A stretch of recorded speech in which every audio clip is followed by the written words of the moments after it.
thought that I would go through some of my movies that I own and tell you my favorite horror movies. No, I don't own all of my favorite horror movies. Like, unfortunately, I don't own like Psycho. I don't own Rebecca.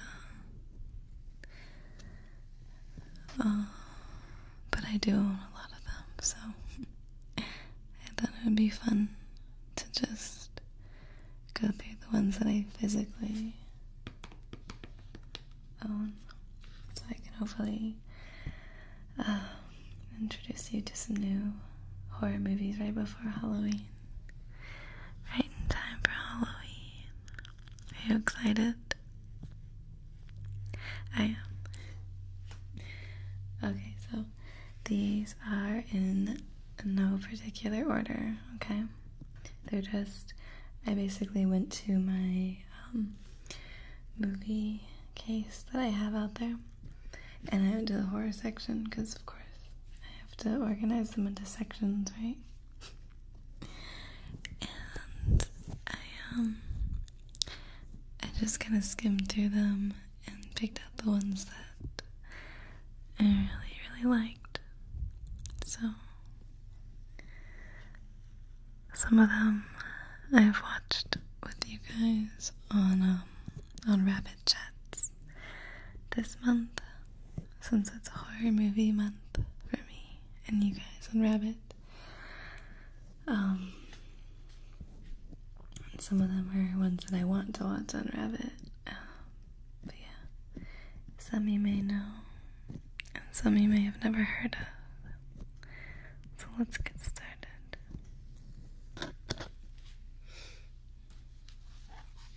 So, the first I have here is La Casa Muda, which I know it says the Silent House on the actual cover, but this is the original, not the remake. Please understand, I have nothing against remakes of movies most of the time, but the remake of this is actually really bad, so don't see it. This one is in Spanish.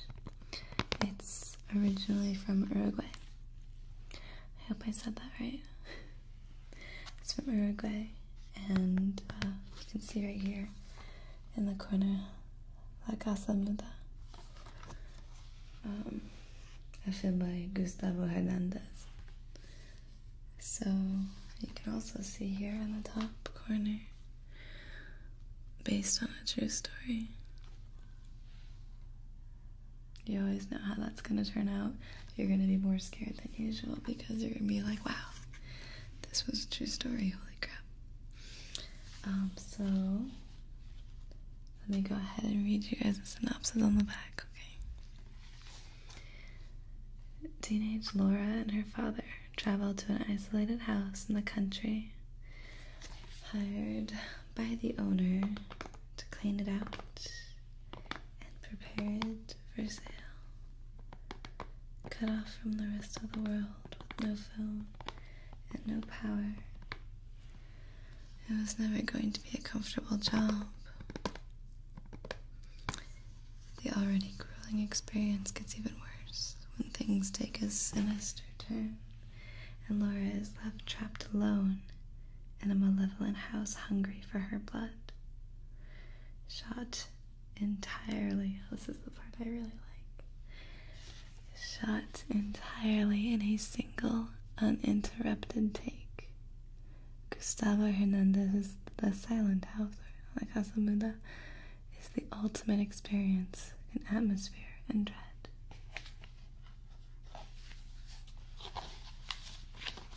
So, this is one of the movies that I did on a Rabbit chat recently, and people loved it. Absolutely loved it. So, I hope that you enjoy it as well. Also, this is from, to help you out, this movie came out in 2010, I think. Okay, next up on the list is a movie that a lot of you guys know, I think.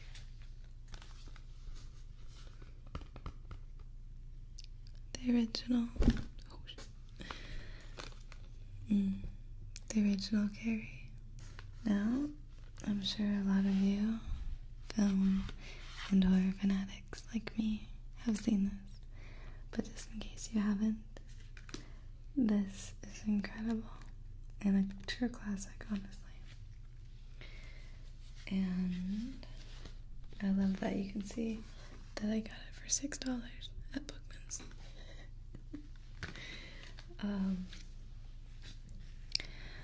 All hell breaks loose when a tortured, misfit teenager unleashes her secret telekinetic powers against her psychotic mother. Truly psychotic.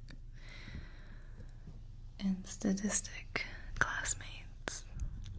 Based on the best-selling Stephen King novel, this ultimate revenge fantasy is one of the all-time great horror classics.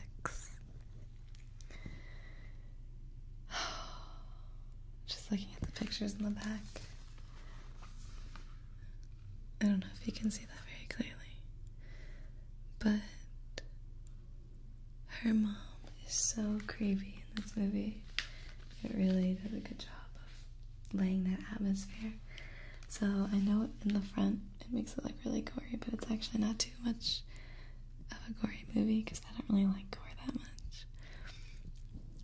But man, this is really good. It's got that classic feel to it, you know, that you just wanna, I don't know, it's one of those movies that you can watch over and over again, I guess. And it's Stephen King, I mean, come on. Of course, it's amazing. Okay. The next movie I have is Diabolique, or Le Diabolique. I keep saying it both ways, but it is a very classic French horror movie with a very high rating on Rotten Tomatoes. I think it's like 97 or something. It's in the 90s, but I remember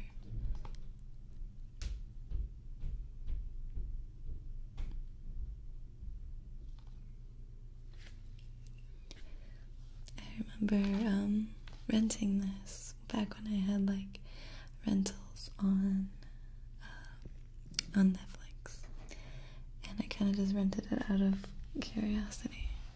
I didn't even know that it was technically like a good movie or like a really, really well-known classic.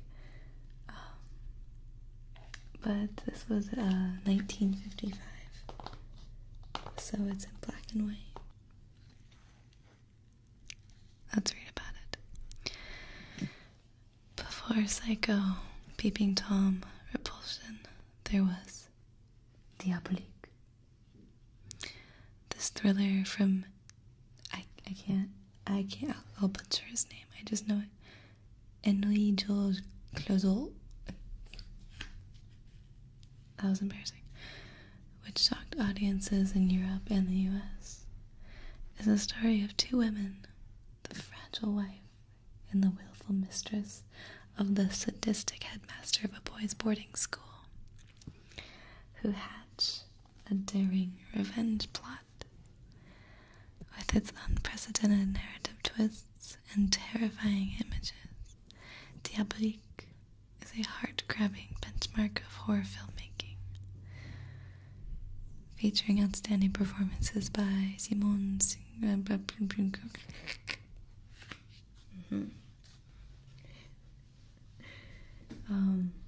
Again, This one's very tame if you're really into horror movies and like all the gore and stuff. Because again, it's classic, it's black and white, and it's from 1955, so a lot of stuff back then was very shocking. That wouldn't really shock us now, but I highly suggest this one. This is one of my favorites, and I'm really happy to own it now, especially the Criterion Collection version. And just, it's really good. It's crazy. The ending is crazy. Okay, next. I love this movie. I rented this from Blockbuster. I rented this from Blockbuster like 6 times. I remember my dad asking me, why do you keep renting the same movie over and over? And I was like, because I don't understand it. I've got to understand it. So I kept renting it. And I kept watching it, trying desperately to understand the ending. So there's a really good like twist at the end that takes a lot of concentration to understand, I guess. So the movie is a little slow in a good way, like in an atmospheric way, that builds up to like this crazy ending. It technically has a remake in Hollywood called The Uninvited. They are very similar, but I feel like they changed the ending of The Uninvited so much that I'm not sure if it would consider it like a true remake, but maybe like based on or something. I don't know. I do like them both a lot though, so if you haven't seen either one, I recommend both, but I would recommend watching this one first. This is a Korean movie. I forgot the Korean title. Chonghwa Haryeon or something like that. It's the name of 2 girls, because the movie is about 2 sisters. Hence, A Tale of Two Sisters. Something strange is happening when Zumi. The sticker is over the words. I can't read them all.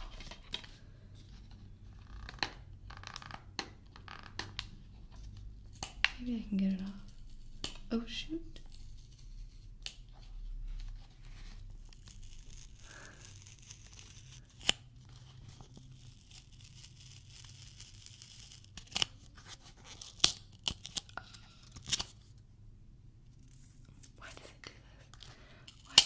Why did they do that? Alright, I'll read as much as I can. I peeled most of it off. Something strange is happening to Sumi and her younger sister Suyeon. Come home to their father's large but dark and somewhat foreboding house. After a stay in the hospital, their dad is something and burdened. And their stepmother greets them with forced enthusiasm, with more than a little sense of irritation as well. But that's nothing compared to what happens when bedtime rolls around. Stylish and shocking, this visually arresting tale of family secrets and uncertain realities is based on a traditional Korean folk tale, guaranteed to have you gasping for breath, and with each successive scare, you'll be kept guessing until the very end of this unique and brilliant film. So this one I really love because it keeps you guessing, twist ending, and genuinely scared the crap out of me when I first saw it. There's a couple scenes in it that like literally scared me. So, A Tale of Two Sisters.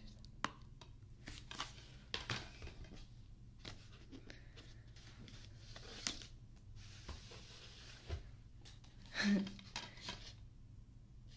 wonder where I got this one. Anyway, the original Silent Hill from, I believe, 2006. original Silent Hill. I know they've had like Silent Hill Resurrection and stuff. I'm talking about the original Silent Hill movie here. It is so scary. Like, it's not just regular scary, it's like, someone please hold me scary. I remember having to turn off the movie during the bathroom scene and like take a break, go get a snack, and then come back and finish it because I was so scared I physically couldn't finish it. They did such a good job with the effects. For anyone who's played the game, the creatures look exactly the same as the game. It's amazing, and all the effects are practical. There's no like CGI for when it comes to the creatures, which I thought was amazing. I saw some of the like behind the scenes of how they casted people, and Pyramid Head did a lot of the different the guy who did Pyramid Head in this movie did a lot of the different monsters throughout the movie. He was the guy in the bathroom, the one that made me turn off the movie. And he was also, I thought it was one other one too, but I could be wrong. Anyway, it's pretty crazy when you watch the behind the scenes and see the things that these actors had to go through to like, to get into their costumes. Oh, it's so cool. There's a YouTube video for it somewhere. I just don't know where it is right now. Based on the best-selling horror action game, Silent Hill stars Radha Mitchell from Man on Fire as Rose, a desperate mother who takes her adopted daughter Sharon to the town of Silent Hill. Oh, good parenting.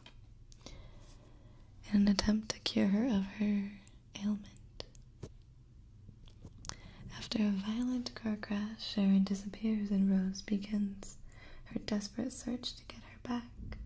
She descends into a fog of smoldering ash and into the center of the twisted reality of a town's terrible secret. Pursued by grotesquely deformed creatures and a townspeople stuck in permanent purgatory, Rose begins to uncover the truth behind the apocalyptic disaster that burned the town down 30 years back. It's really scary. It's truly scary. I don't know how true it is to the storyline of the game because this may shock you, but I've never played Silent Hill, the game. I'm so sorry. I've played Fatal Frame a lot. That was my game of choice instead of Silent Hill. Definitely worth a watch, especially if you like creatures like me. Creatures really scare me and really get me way more than like ghosts or anything, so loved it. Alright, let's take a trip back in time again, shall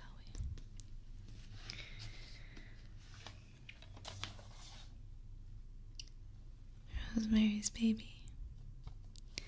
Another classic. This one was at 1968. So it is in color. It's not black and white. But it's very classic feeling, if you know what I mean. It's got kind of that grainy look to it that you kind of just want sometimes, you know. And usually I'm not one for like demon movies because I feel like they're a little too played out, and the only one that really ever scared me was The Exorcist from like 1970 something, which I don't own actually. But this one does it in a way that, like, I don't know how to explain it, it's a little bit different. It doesn't throw it in your face like today's Exorcist movies where everything's like people slamming into walls or blood everywhere, just screaming all the time. I don't know. It's more subtle, which I appreciate. I like subtle, atmospheric, creepy horror rather than blood and guts and violence, which it's fine sometimes.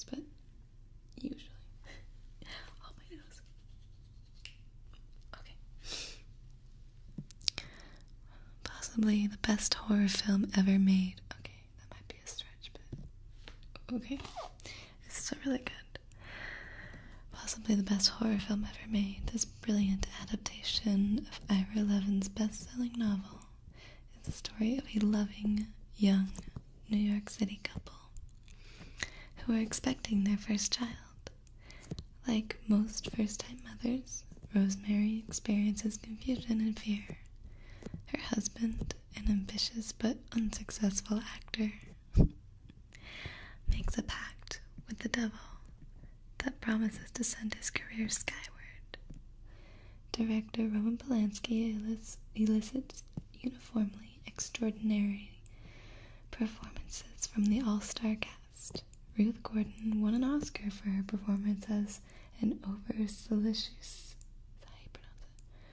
next-door neighbor in this classic chiller. Wow, I didn't know she won an Oscar. I mean, she did great in that role, so I'm not surprised. Basically, yeah, I won't say any more about what it's about, but it's pretty amazing. This is another one that I watched on Rabbit Chat not too long ago. It's got that feeling, you know, the feeling. Okay. Next one. Oh, what happened to this movie? What is on my nail? As above, so below. No. There's mixed reviews about this movie. Some people really like it, like me. Some people really don't like it, and that's totally cool. It's basically, if you like found footage, you'll probably like this. If you're kind of iffy about found footage movies, you might not, but I would still say give it a chance, because I played this on a Rabbit Chat, and I've never seen like 20 people at a time get so terrified. Like, they were typing in the chat and they were just like, oh my god, oh my god, oh my god, oh my god, oh my god, oh my god. Like, they were dying. I was even typing it and I had already seen it before. Miles of twisting catacombs lie beneath the streets of Paris.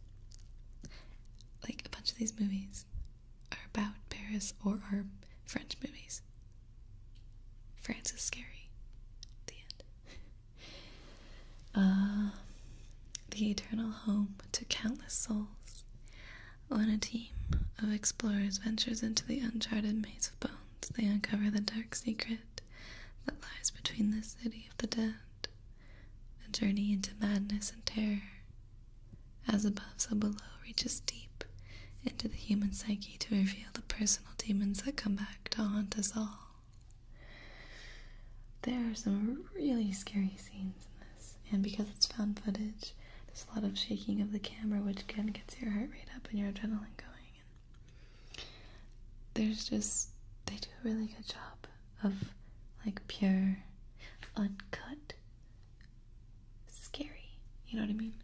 Like, there's no fluff. The movie's just 100% scary. You know what I mean?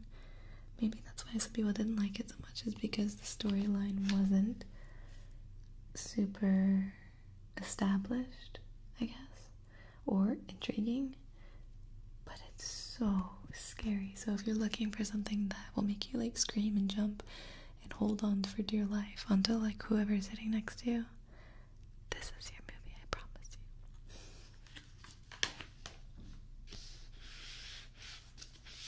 you. Okay, here's another movie that a lot of you might know, because it's like always talked about when people talk about like the scariest movies.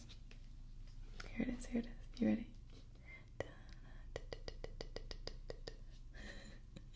The Descent. Oh, come on.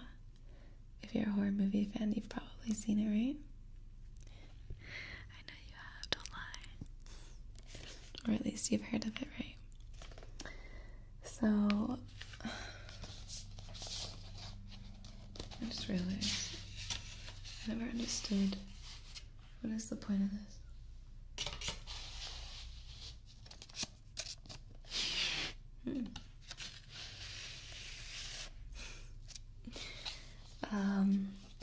This movie I saw when I was much younger, actually. When did it come out? 2005, and it's only an hour and 40 minutes long. It's pretty short. This one definitely did scare me because, again, it has creatures. So if you're into creatures, this is another movie that you're gonna want to watch. Let's see here. On an annual extreme outdoor adventure, 6 women meet in a remote part of the Appalachians to explore a cave hidden deep in the woods. That's a recipe for a horror movie right there. Alright then. Far below the surface of the earth, disaster strikes when a rockfall blocks their exit, and there's no way out.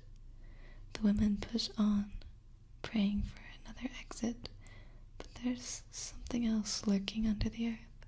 The friends are now prey, forced to unleash their most primal instincts in an all-out war against an unspeakable horror.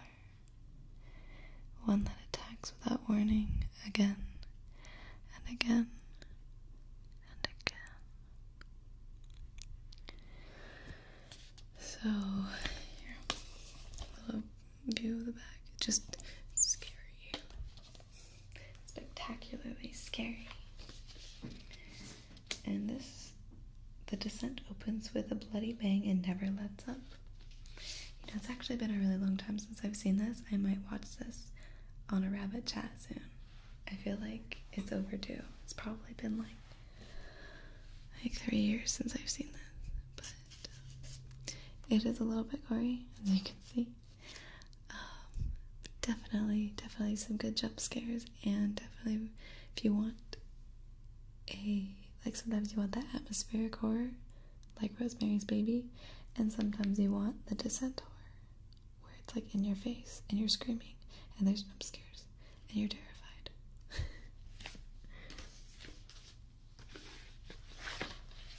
Okay. Now, I'm actually gonna confess something real quick. This next movie, even though I'm listing it as one of my favorites, I haven't finished it. I've seen like... Oh, that's Luna over there. She's making noise. I've seen like 3/4 of it, but not the whole thing yet. And it's called Session 9. I mean, look at that picture. Look at that picture. Come on. You can't tell me that isn't like horrifying just from the picture of the front of the freaking movie. Oh. Every time I saw this movie or I went to go watch it, I kept getting distracted. So one of these days I'm dying to just watch it and finish it, so I think this is a definite rabbit chat contender. So if you want to watch this with me, just keep an eye on my Twitter for the rest of the month, okay? It looms up out of the woods like a dorm. I can't read sometimes. It looms up out of the woods like a dormant beast, grand, imposing, abandoned, and deteriorating. The Denver State Mental Hospital, closed down for 15 years, is about to receive 5 new visitors. Donning protective gear, the men of Hazmat Elimination Co. That's what it's called. Venture into the eerily vast and vacant asylum that's filled with an evil and mysterious past. Rampant patient abuse, medieval medical procedures, and rumors of demonic possession are some of the many dark secrets the hospital holds. But then, so do each of the men. I love that last line. Does that not make you want to like really see the movie? It makes me want to finish it because I never found out everything, you know? But I can tell you right now, this movie is a mix between atmospheric and terrifying. Like, it's got the atmospheric part down because the whole movie is basically them walking slowly through a really, really, really creepy abandoned mental hospital. And then there's like jump scares and all this suspense where you know something's about to happen. And it's pretty much as scary as you think it is. It really is. So, yeah. Okay, so the next movie, again, if you're really into horror, you may have heard of it, but maybe you've seen the remake or something, and if you have seen the remake, I highly recommend you seeing the original, because the way the ending is done is, in my opinion, very, very scary and very good.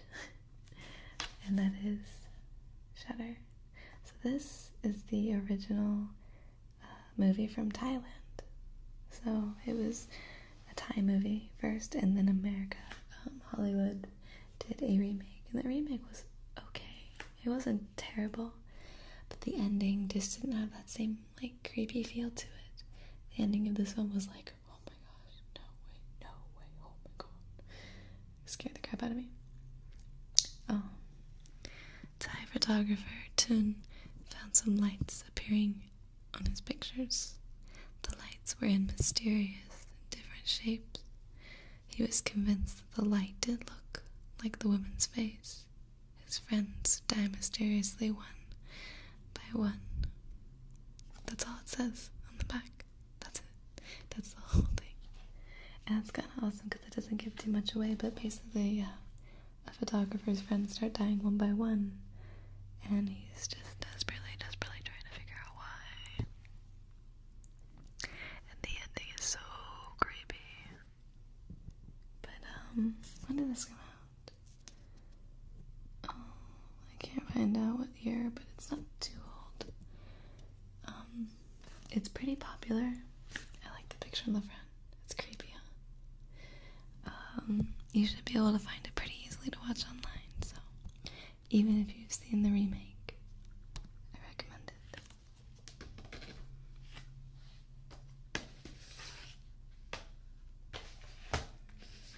I didn't realize how many foreign movies I had here. Alright, don't make fun of me for this next one. I feel like I got made fun of a lot for loving this movie so much. But then I found out there were other people that liked it too. So, I'll just go ahead and say it. The original Blair Witch Project. Now, I don't know about you guys. This movie scared me to death. Because I have a very, very, very overactive imagination. So I think things like crazy. Like, I can think things up in my head like nobody's business. And that's exactly what I did for this movie.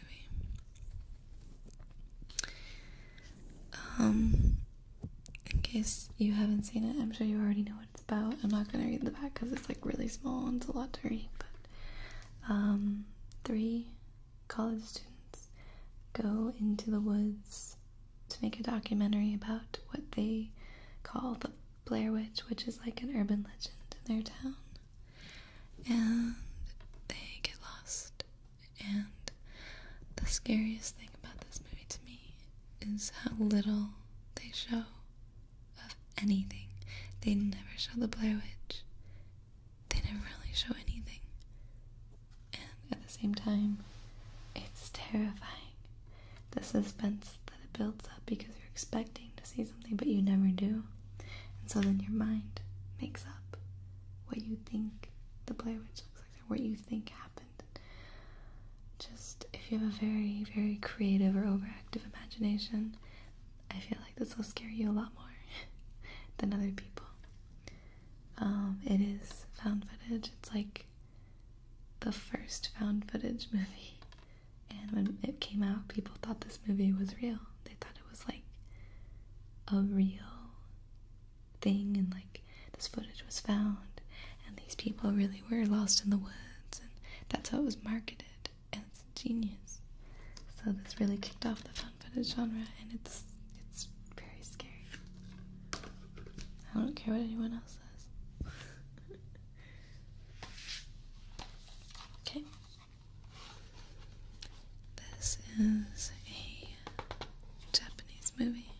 Now it actually goes by 2 names. I've seen it go by, well, I'm definitely seen it go by 3 different names. On here it says Ring of Curse, which is what I saw for a while on Netflix.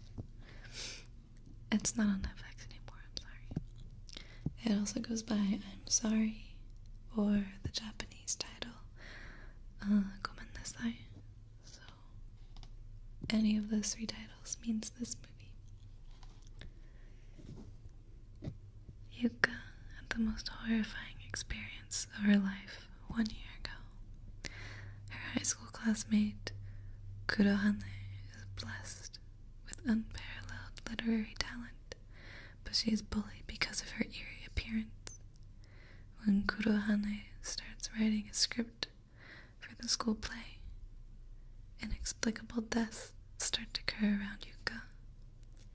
It turns out that Kurohane's script contains a curse to kill the readers indiscriminately. Can Yuka and her classmates escape Kurohane's impending curse? I think it looks cool. Bookmans. That's where I get a lot of my movies. This one is definitely more atmospheric, almost like more suspense than horror. So a lot of it is like oh shoot, oh my gosh, wow. Instead of like, I don't think you're gonna cover your face while watching this movie. But still definitely worth watching because it's very interesting, and the ending is just like literally. And I'm not too versed in J-pop, but these 3 girls are a J-pop band, Buono or something, I think is what they're called. I could be wrong, so correct me if I'm wrong, but it's pretty good for it being like the acting in it. Their acting is very, very good. I want to rewatch it now just by watching it, or just by looking at it, talking about it.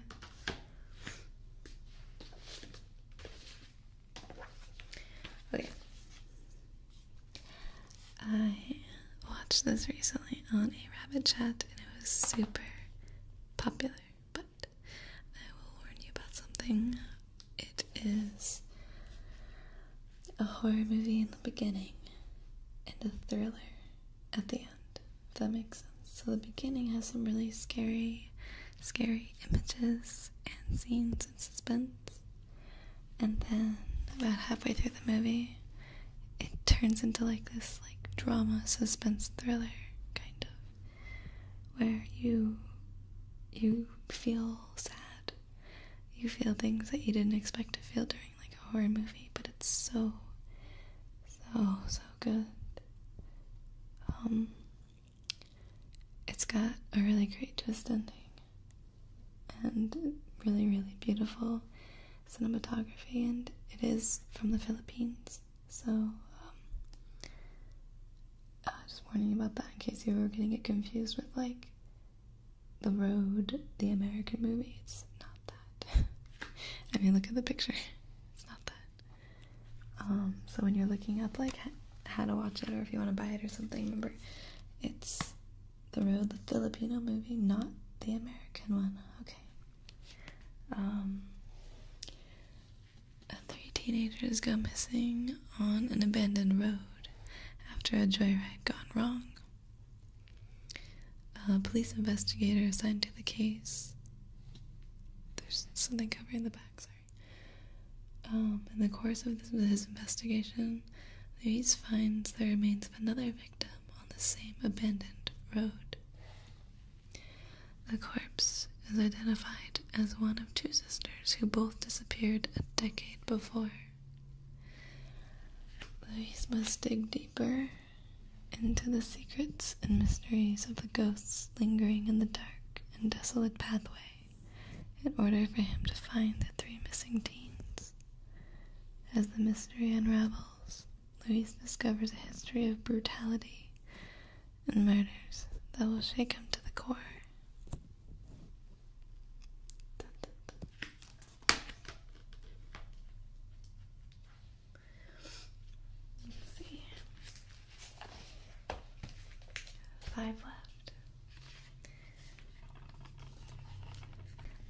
let's talk atmospheric. This movie is amazing. If you like the, oh my gosh, blockbuster, guys. If you like movies that have that creepy undertone to them, similar to The Witch, where it wasn't necessarily scary, but you just felt uneasy, like the whole movie, and you weren't sure why. It's like that, but with a really, really, really great ending. So, I promise you, this has got one of the best payouts of any movie I've ever seen. The ending just makes everything worth it. It's so incredible. The stickers are covering like almost the whole description in the back. So basically, like, Nicole Kidman plays the mom of 2 children, and her 2 children are photosensitive, so they can't have sun hit them or it like harms them a lot. So she lives in this really creepy Victorian mansion with all doors, like with curtains on them all the time, and when you open one door you have to close another door, and it's like all these rules and to keep her children safe and stuff. And the children start like talking to ghosts, and the mom's like, "What are you talking about?" Blah. So it's like a very haunted house ghost story, creepy, amazing movie.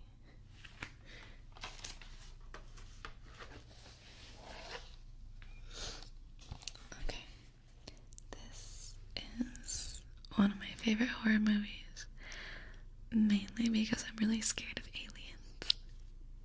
So it actually gave me nightmares when I saw it, but then again, I think I was 13 or 14 when I saw it, so I was very scared. Wait, no, I was 12. I was 12. This came out in 2002, right? I think it came out in 2002. If you have not seen this, it is so good. Personally, to me, it is the scariest thing that M. Night Shyamalan Ding Dong has ever, like, produced, directed, been a random extra in, whatever. From M. Night Shyamalan Ding Dong, the writer and director of The Sixth Sense and Unbreakable, comes the story of the Hess family in Bucks County, Pennsylvania, who wake up one morning to find a 500-foot crop circle in their backyard. Graham Hess and his family are told extraterrestrials are responsible for the sign in their field. They watch with growing dread the news of crop circles being found all over the world. Science is the emotional? Seriously, I cried. I cried during one scene of this movie. It got to me. Emotional story of one family on one farm as they encountered the terrifying last moments of life as the world is being invaded. Oh, this is so good. I could go on and on and on about it. I know I could. But just trust me on this one, okay? If you like alien movies and you like creatures, then you will absolutely love this movie, okay? Joaquin Phoenix does a really good job of providing some, like, comedic relief in it, too. It's just all around fantastic.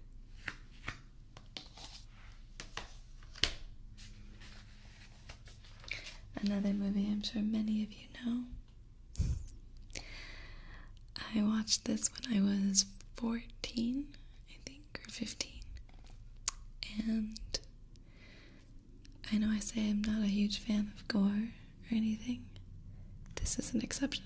This is like a huge exception. I love this movie. Again, if you haven't seen it, just don't even look anything up about it, okay? I know you probably already know, even if you haven't seen it, that it's like torture and gore and stuff. Yes, that's true, but there's so much more. And I'm only showing you the first one because the first one is the only one I really, really like.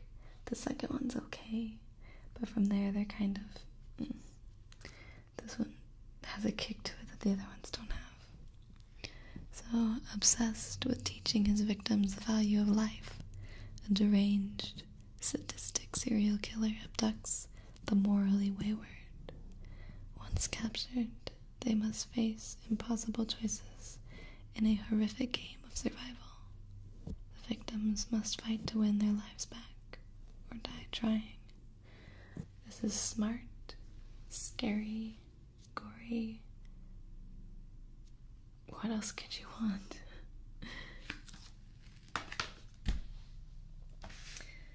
Alright, now I saved. I have 2 left, okay. They're very different from each other. This one I'm about to show you is my favorite horror movie of all time. So, Martyrs. I know a lot of you are like, who've seen this movie are like, wait, I thought you just said that you're not really into like gore and everything. I get you, I do. But this is a major exception. I saw this movie way before gore actually bothered me so much. So when I originally watched it, I wasn't bothered by it. And since then, I think I've watched it probably like 12 times. If I had to guess, 12 or 13 times. I'm gonna put a big, huge trigger warning on this. Before you watch this movie, please understand that it is extremely violent, intense, emotionally draining, and very, very gory. So that's my warning to you. A lot of people won't like it. There's a lot of torture in it, but it's not like Hostel or something like that, where it's just torture for torture's sake. There's a reason behind it, and they explain the reasoning behind it, which I really appreciate.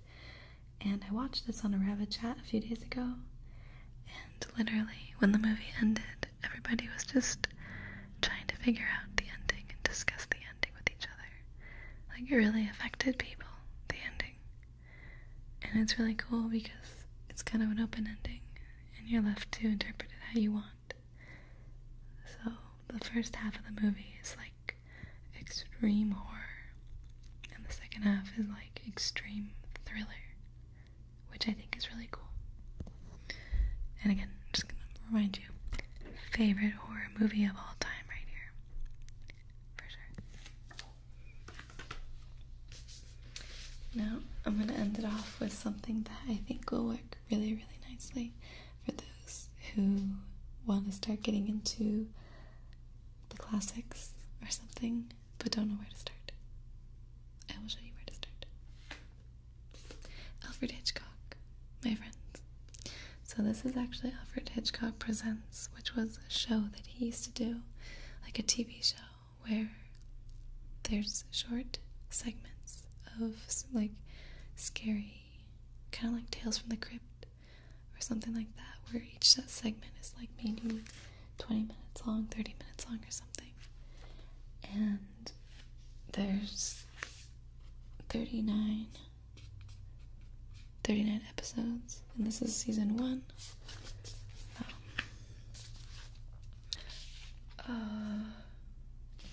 Okay, I did it. Okay. These are all the discs, and there he is. So he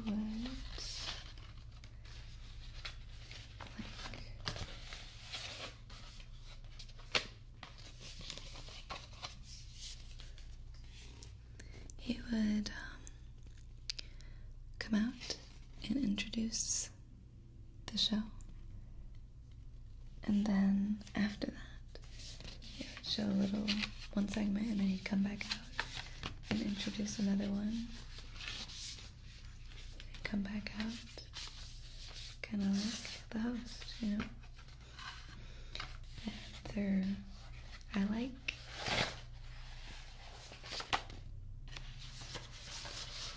I really like movies like this, or shows I should say, where it has smaller, shorter segments. So like if you're not feeling one segment, you know it's gonna end soon anyway, so just power through kind of thing. So it's really creepy and classic and nice to watch around Halloween. So I just wanted to throw that one in there. And